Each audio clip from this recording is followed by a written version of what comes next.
హిందూ మతాలను, ముస్లిం మతాలను, క్రిస్టియన్ మతాలను, అన్ని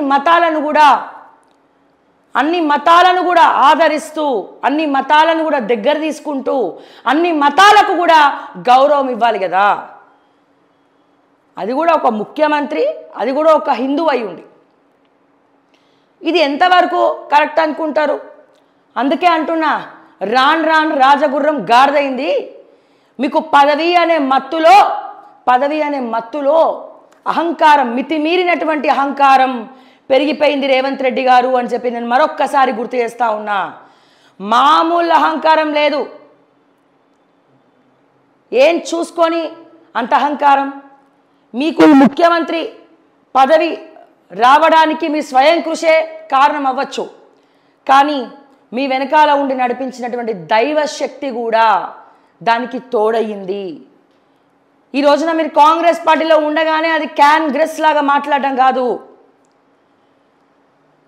ఇష్టం వచ్చినట్టు వ్యాఖ్యలు చేయడం కాదు, ఏం మాట్లాడాలో ఎలా మాట్లాడాలో పదే బూతులే మాట్లాడేటువంటి ముఖ్యమంత్రి ఈ మధ్యనే మారిండు.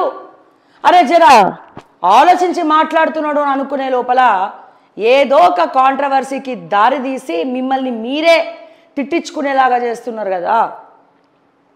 దీన్ని ఏ రకంగా చూడాలి? మితిమీరినటువంటి అహంకారం. ఈ అహంకారం పెనుభూతం.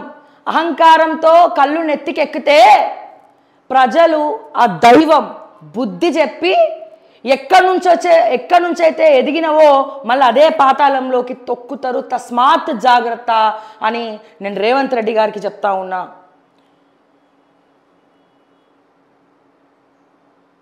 మీకు తెలుసు అహంకారం వల్ల ఎవరెవరు ఏ పదవులు పొడగొట్టుకున్నారో, పొగరుతో ఎవరెవరు ఏ పదవులను పొడగొట్టుకున్నారో, కళ్ళు నెత్తికెక్కి ప్రజలను దూరం పెట్టి ఇప్పుడు ఎటువంటి కుటుంబ కలహాలతో ఎటువంటి జీవితాలను అనుభవిస్తున్నారో దాన్నే కర్మ సిద్ధాంతం అంటారు. ఈ రోజున నోరుంది కదా అని చెప్పి ఇష్టం వచ్చినట్టు మాట్లాడుతూ పోతే ఎవరు కూడా చూస్తూ ఊరుకోరు. ముఖ్యమంత్రి గారు, మీకున్నటువంటి గౌరవం ఏదైనా ఉంది అంటే అది ముఖ్యమంత్రి చైర్కి గౌరవించడమే.